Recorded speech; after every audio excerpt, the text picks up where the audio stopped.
here we're going to take a look at a two-piece BMW shaft from my customer Mike. And I always try and put a little bit of context into these jobs for the other people that are watching besides the owner. I mean, these videos are for the owner so they can see what their drive shaft is doing. But for the other people that are watching, I always just try and put a little backstory in. And I asked Mike what this car was. So it's a early 2000s E46 M3, and it's his race car, road race car. And I've seen pictures of this car, and it's a badass car. And I think it's just cool as hell because it's traditional hot rodding with BMW stuff. And I'm not a BMW expert, so the E46 and M3, I'm sure there's somebody out there that knows what that all means. I mean, I know M3 is the model, but so Mike's changed transmissions in this, and he's going to one of the major racetracks here right off soon. He told me the name of it, but it's a high caliber racetrack, Road America, or something along those lines. So he's not fooling around. And so he's changed transmissions, and this is the front section. I do have this in here backwards. I'll explain why. But that's the front section. It needed to be roughly 1.25 inches longer because he went from a 6-speed to a 5-speed. I hope I got this right. But the transmission was shorter, long story short. So to speak, ironically enough. So I cut that one apart. That's the front section.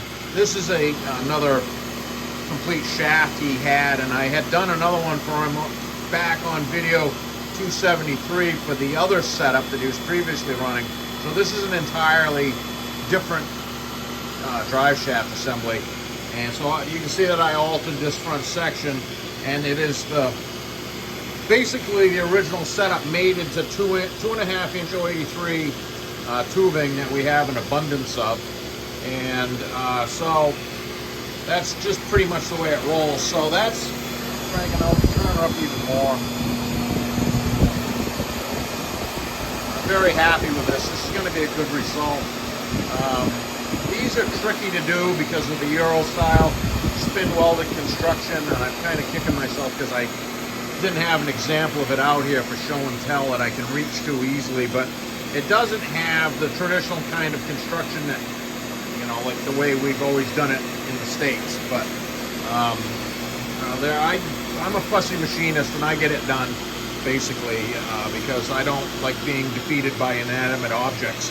So, that's cranking. That's about 2,900. I'm the guy standing next to it. I can whiz this right up, but while I'm making the video, I'm not. So this is the rear axle end. 0 at the rear axle, 0 at the center bearing, and dead flat 0 at the transmission. So, we're going to say that that's a win for Mike's Beamer. And once again, I'll just explain why it's in here backwards, because the tri-flange pin, that has a 14 millimeter nose bushing, and it's riding on a concentric pin I made for dealing with these things. And yes, that is black tape there that I have. That the nose bushing is engaged on the pin, and that's in the chuck, but I have it taped together, so when I accelerate and slow down, if I have that at the other end, it rips it apart. That chuck is heavier than that chuck, so this chuck slows down better, so I run them backwards. And yes, I spin it in both directions because technically it's running backwards to the way it will run in the car. This machine runs both ways, and I have it balanced the way that it should be. It's just that for the video purposes, it stays on for this. So that's the way we're looking at it. It's not significant. So we're going to say that this is a win for Mike's Beamer road race car. And I think it's cool as hell. I don't know whether I mentioned that or not. But we're going to get some paint on this, and we'll get it back to Mike so he can hit the racetrack.